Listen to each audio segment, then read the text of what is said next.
Assalamualaikum warahmatullahi wabarakatuh. Perkenalkan, saya Jaka Adi Baskara dari kelas 2A Teknik Informatika. Sekarang saya akan menjelaskan tentang dasar-dasar MySQL. Langsung saja kita ke videonya. Baik, di sini ada exam control panel. Hal yang pertama kita lakukan adalah dengan mengklik tombol start pada MySQL.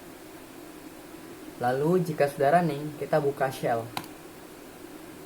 Nah, untuk masuk ke MySQL, kita bisa menggunakan perintah MySQL -u root -p. Perintah ini berfungsi untuk masuk sebagai root. Jika dia minta password, maka tekan enter saja. Oke, kita sudah masuk. Lalu, untuk menampilkan version yang kita gunakan, kita bisa menggunakan perintah select version seperti ini. Maka akan tampil versi berapa MySQL yang kita buat. Lalu selanjutnya kita bisa melihat database yang telah kita buat sebelumnya ataupun yang secara default sudah ada, yaitu dengan perintah show database. Nah, maka akan muncul tampilan database yang secara default ada ataupun sebelumnya sudah pernah dibuat.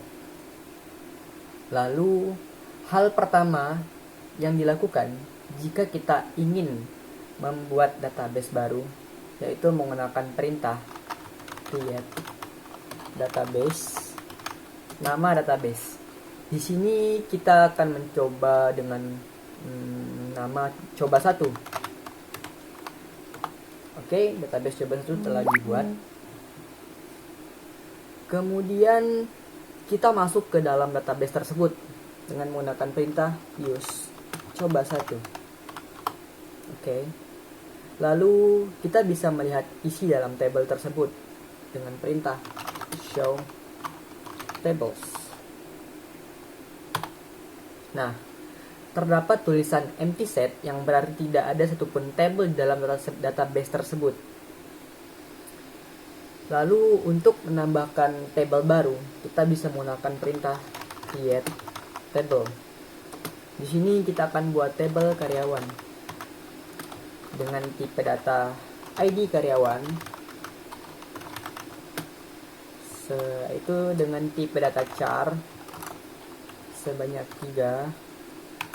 Kemudian nama dengan tipe data char sebanyak 10. Lalu alamat dengan tipe data char sebanyak 30. Lalu pada bagian ID karyawan, di sini saya akan menggunakan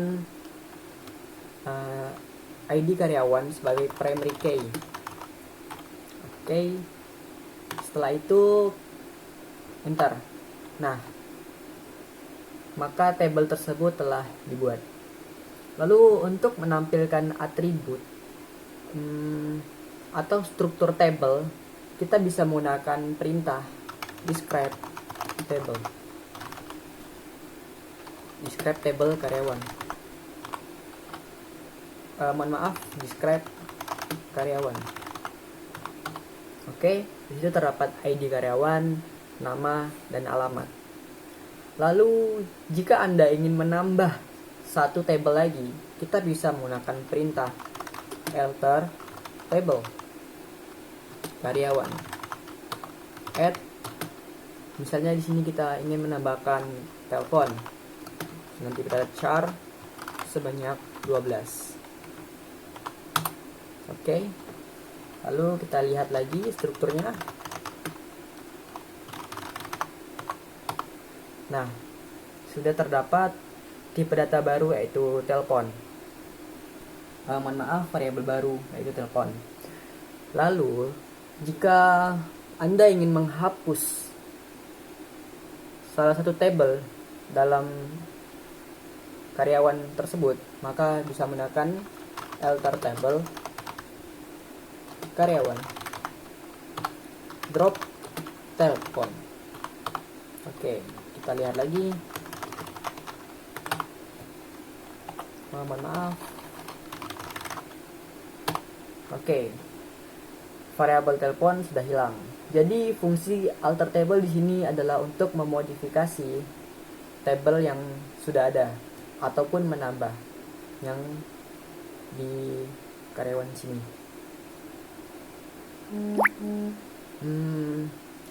Lalu langkah selanjutnya adalah mengisi tabel tersebut dengan hal yang sesuai. Di sini saya akan menjelaskan hanya satu metode mengisi data dari sekian banyak data, yaitu menggunakan perintah insert into karyawan values. Nah, di sini values di sini harus sama urutannya dengan struktur tabel yang telah dibuat, yaitu yang pertama ID karyawan. Misalnya di sini kita masukkan ID karyawan dengan 001, koma, kita masukkan namanya, misalnya Jaka. Lalu alamat misalnya Jeruju. Oke. Nah, untuk melihat isi dari tabel karyawan tersebut, kita bisa menggunakan perintah select bintang from karyawan. Nah, oke, di situ sudah terdapat ID karyawan 001, nama Jaka, alamat Jeruju. Lalu kita juga bisa mengubah isi dari tabel tersebut dengan menggunakan set alamat gambar where ID sama dengan 001.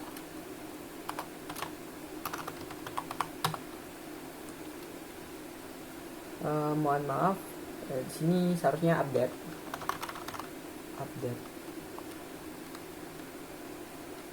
karyawan set alamat kobar where ID sama dengan 001.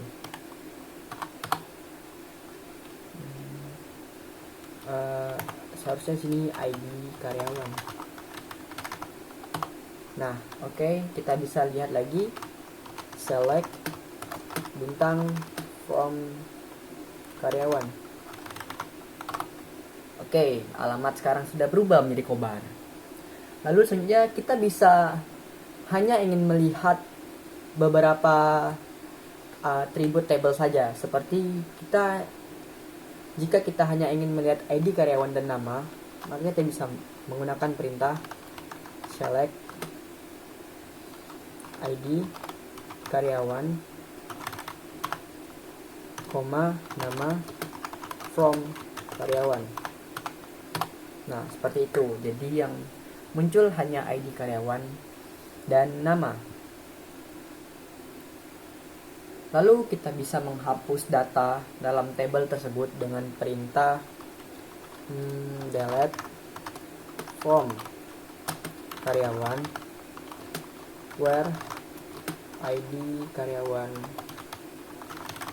sama dengan 001. Nah, jika kita lihat lagi bintang from karyawan, maka data table tersebut menjadi kosong.